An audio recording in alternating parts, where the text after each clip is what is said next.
morning, everybody. It's a start of a new week. What could possibly go wrong having played Leeds on the Friday? And then we've got Newcastle on Sunday. Russ the West Network. Happy Monday. Oh, dear. At least you got an extra hour in bed, though, yesterday, didn't we? How exciting. Absolute scenes. Albeit I got a funny story. My daughter's friend, they were having sleepover, and she texted her mum at like 1:15, and then went to sleep, woke up again at 13 minutes past 1. So obviously the clock's changed. She went, "I've travelled in time, Mum. What's going on?" Anyway, it's another week. We've got lots of great stuff coming up as per usual. We got the Old School Hammers. We've got the Academy show coming out tonight as well.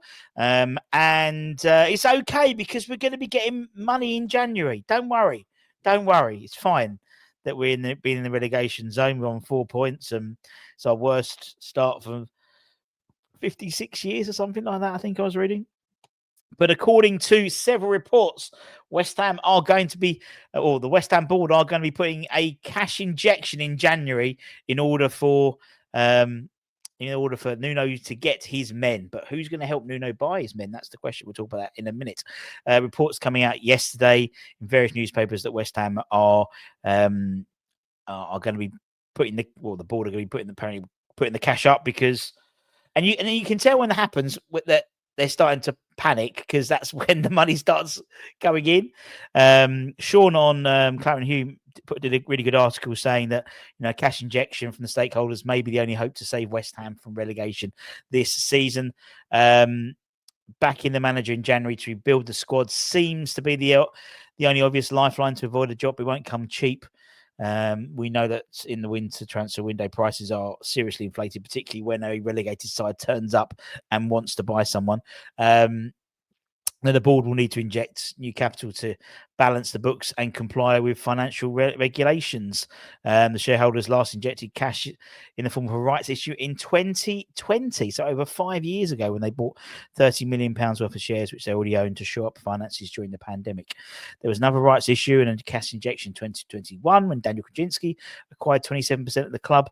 20% of those shares came via another rights issue, with Krajinski paying £125 million of cash, with the other shareholders diluting their shareholdings, remaining 7% from other existing shareholders of £43.75 million. But under current PSR regulations, it allows owners to inject up to £90 million over 3 years to cover losses up to 105. So shareholders can inject unlimited funds into a Premier League club as it stands, providing the money is structured as a secure funding and is covered. Used to cover the club losses, allowing them to exceed PSR rules limits over a 3-year period, and the club must submit financial plans for the next 2 seasons to demonstrate how they manage their finances and stay within the rules. Next month, the Premier League will vote to ditch the current PSR rules and replace them with CSR. Isn't that a TV show? No. And TBA. Brilliant. Which could limit the way cash injections from shareholders are treated in the top flight. CSR, which is squad cost ratio. This secure funding from owners, which comes in the form of equity, doesn't count as football revenue and therefore cannot cover excessive spending. In this case, clubs would have to resort to increasing revenue in other ways in order to increase spending. One proposed change, unlikely to come into force until next season, mean the board could have one last chance to inject cash and overspend this season before the rules changes. According to a senior source, they said, "We'll inject funds if needed, allowed, or solves a problem." All of the above need to happen. And indeed, it was I think it was in a few of the newspapers yesterday saying how Nuno will be given cash to bring in players. So it does seem a perfect storm in terms of cash injection needed and putting that cash in. But who's going to be buying the players? We all know probably who's going to be buying the players, but there was reports over the weekend that West Ham were in sort of job seeking role I don't know what the word is, but they were looking to recruitment. That was it. We're looking to recruit a head of recruitment to replace 𝗕𝗏𝗄𝗨𝗓, Tim Stein, and stuff like that in terms of bringing in a transfer chief.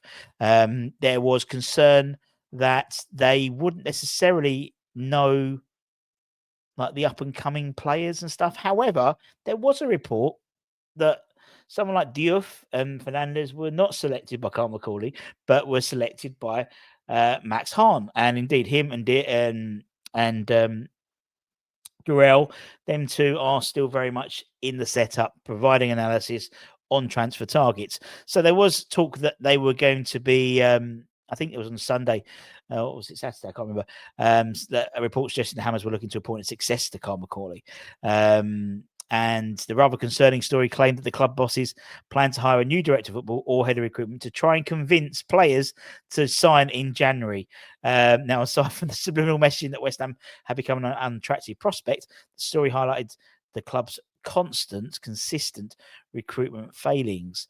And it might be a case of better late than never to appoint someone to oversee this muddled mess that is the transfer window. However, according to Clarence, they approached a reliable source to ask whether West Ham had generally put the feelers out to hire a new recruitment head, and were given a stark reality check to say, no, that's not true. One source continued that he, in brackets, David Sullivan, wants the manager to choose the players. When pointed out the story about the West Ham trying to recruit a transfer or a recruitment head, chief, they were told that Sullivan has been advised to appoint someone to oversee transfers, but he won't do it. So, you know, you can look at this in two ways. You can look at it like the way I think most of us are going to look at it is it reeks of Pellegrini and 𝗓𝗏𝗧 all over again.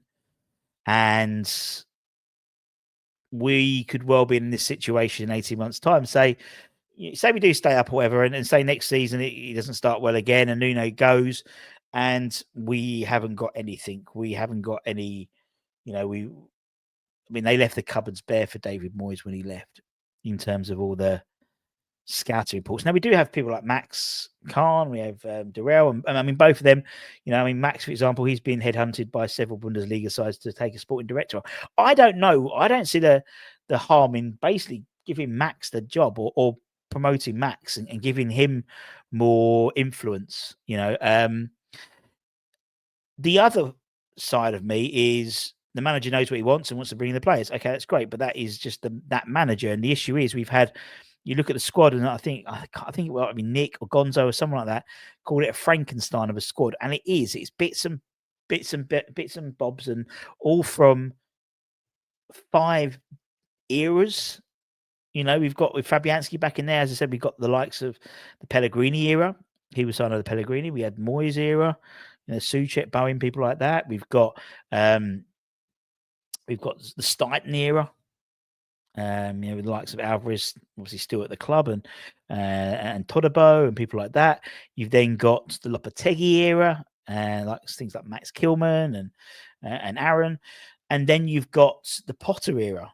The likes of the likes of Diouf, the likes of Hermansen.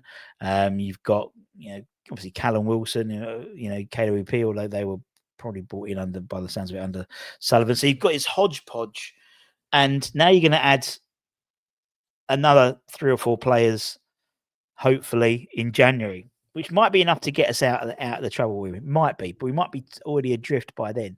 And the issue being is, say, we just scrape through in the summer. I don't know about Nuno's contract, but it might be that they think it's time to move, and then a new manager comes in, and we're in the same situation again. Although I think although part of me is very assured that Sullivan won't bring in a head of recruitment. He likes to do it himself, but I wouldn't be surprised as part of the negotiations for Nuno coming in that he basically said, a bit like what Moyes did when he talked, Moyes, it was like my way or the highway. I think that was part of Nuno's negotiation, and Jorge Mendes, he'll act as the unofficial head of recruitment, basically. And you look at the types of players that, Nuno brought in at Wolves, particularly. There was a lot of players there who shouldn't have played for Wolves in terms of where they were and where Wolves were. And having someone like Jorge may well benefit us in the short term. The long term, we obviously, hindsight will dictate whether that's the right decision or not. But it does seem that there's going to be a lot of movement in January. And it's not a case of if, it was a case of when, because, we know that the board only react when there's really any threat of relegation or so we know they really only sack a manager if we look like we're going to be going down or we're in serious trouble. And over the last 3 or 4 years, we've got rid of 3 managers now, and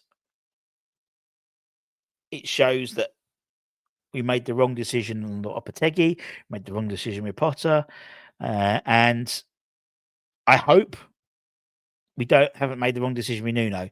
At the moment, the stats aren't great. We did the stats, we did the breakdown yesterday. They don't look great, and we now go into a 3-match run before the end of another transfer window, where we play Newcastle, Burnley, then Bournemouth. None of those games. There's no easy games in the Premier League. If anything, Brentford and Leeds were probably 2 easiest games, or on paper we should have played, and we lost both those games. Now we play Newcastle side on Sunday. You got to think someone like Nick Voltemard will be absolutely foaming at the mouth to get on that pitch and get those balls banged up to him. And I hope that we do something over during these. We've got a slightly longer run time to the weekend now, so let's see, because it doesn't matter what happens come January. We could spend 90 million quid, 100 million, whatever. If we're already 15 points, 20 points, 18 points away from safety, that's a massive task, and it's only going to get longer as soon as the games can start coming and going. Obviously, we still have 87 points to it's like, where's that? Where's what's his face? Where's Clips? 36 points to go. Look, if you don't laugh, you're gonna cry in it anyway. But let's talk. We'll talk Hammers headlines a little bit later on. Some of the players have been linked to already, and any more news that's happened over the last sort of 24 hours. We've got the Academy show as well. Decent week for the Academy as well, and a little player profile on a couple of the boys who could potentially step up for what we need from the current crop. But anyway, until next time, take care, stay safe, stay warm, stay humble. Your hypes have been refreshed. Give it a hype. Much love. Peace out. Bye.